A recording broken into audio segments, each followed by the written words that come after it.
یہ کہنا کہ جب مدینہ طیبہ جائیں تو روضہ اطہر کی اور آقا علیہ السلام کی زیارت کی نیت سے نہ جائیں بلکہ مسجد نبوی کی نیت کریں۔ اب ایک میں چھوٹی سی بات، اگر اللہ نے رتی برابر بھی کسی کو عقل اور شعور دیا ہو، اس کے سمجھانے کے لیے کہہ رہا ہوں، نادانو، جس مسجد نبوی کی نیت کر کے جانا چاہتے ہو، اس مسجد نبوی کو یہ درجہ کس نے دیا ہے؟ مسجدیں تو اور بھی بہت تھیں، اللہ کے گھر تو بہت ہیں، مسجدیں تو اور بھی بہت ہیں۔ اس مسجد نبوی کو زیارت کے قابل کس نے بنایا ہے؟ اس میں اگر نماز پڑھیں 50,000 نمازوں کا ثواب، یہ درجہ جو مسجد نبوی کو ملا، اس کا وسیلہ کون بنا ہے؟ کتنی بے عقلی کی اور بے حکمتی کی اور ناسمجھی کی بات ہے، جس رسول پاک صلی اللہ علیہ وآلہ وسلم کے قدموں کے صدقے سے مسجد نبوی کو مسجد حرام کے بعد کائنات میں سب سے اونچا درجہ ملا، اس کی زیارت کی نیت حرام ہو جائے اور مسجد نبوی کی حلال ہو جائے۔ انا للہ و انا الیہ راجعون۔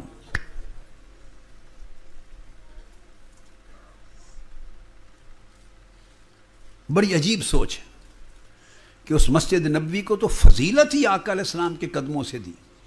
ہر روز 5 مرتبہ نماز پڑھانے کے لیے حضور گھر سے نکلتے، آتے، آئمہ نے لکھا ہے یہ لفظ جو میں بول رہا ہوں، نکلتے، نماز پڑھاتے، پھر اندر جاتے، پھر آتے، پھر اندر جاتے، وفود آتے، ان سے وہیں بیٹھ کے ملاقات کرتے، مہمانوں سے ملتے، حلقات میں بیٹھتے، تعلیم دیتے۔ وہ دن بھر کئی بار آقا کے آنے جانے نے مسجد نبوی کو اس مقام تک پہنچا دیا۔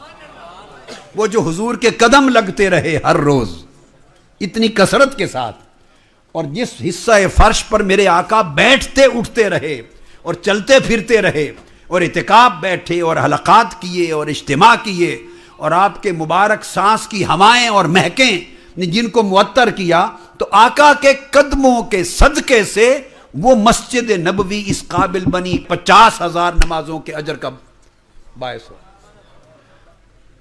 تو جو اصل وسیلہ اور صدقہ واسطہ ہے، ان کی زیارت کی نیت سے نہ جائے تو پھر مسجد نبوی کی محض نیت کر کے جانا کیا تک ہے اس کا؟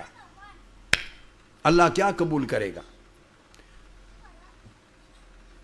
یہ گویا نعمت عظمیٰ کے اوپر ناشکری اور کفران نعمت ہے۔ مسجد نبوی کی زیارت کی نیت کرنی چاہیے، وہاں نماز کی نیت کرنی چاہیے، بڑا اجر و ثواب ہوتا ہے، اس کی نیت کرنی چاہیے، مگر اس کا یہ مطلب کیسے ہو گیا کہ آقا علیہ السلام کی زیارت کی نیت سے نہ جایا جائے، روضہ رسول کی زیارت کی نیت سے نہ جایا جائے؟ معاذ اللہ۔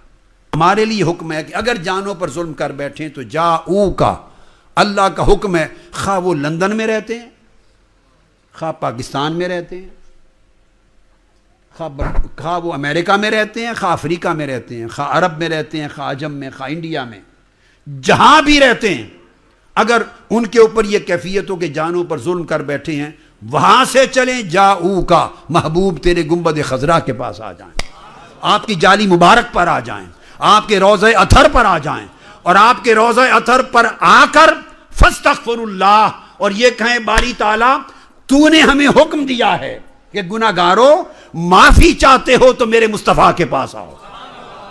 سو ہم آ گئے، معاف کر دے، اور پھر محبوب بھی اندر سے سفارش کر دیں، مولا ان کو معاف کر دے، اللہ تعالیٰ ان کی توبہ قبول فرما لے گا۔ اب یہ جو حکم ہے جاؤ کا، آ جائیں میرے محبوب آپ کے پاس، تو گوئی گھر سے چلتے ہوئے حضور کے پاس جانے کی نیت کرنی چاہیے یا نہیں؟ سادہ سی بات، سادہ سی بات۔ تو قرآن کا فیصلہ کیا ہوا؟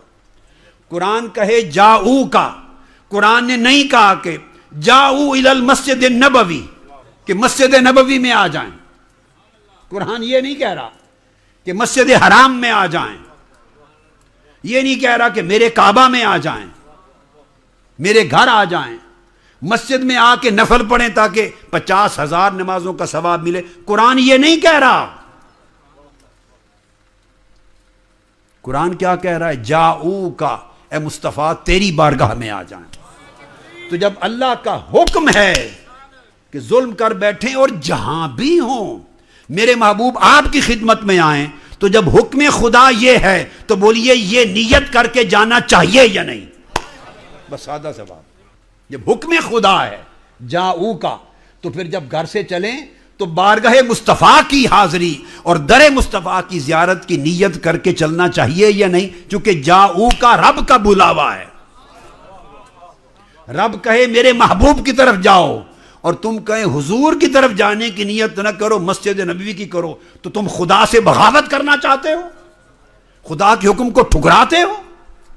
خدا کہے جاؤ کا میرے مصطفیٰ میرے حبیب آپ کے پاس آئیں اور آپ کہیں نہیں مسجد نبوی کی نیت کر کے جائیں. تو قرآن مجید کی یہ دلیل ہو گئی نص، اور اس کے بعد کسی شے کی حاجت نہیں.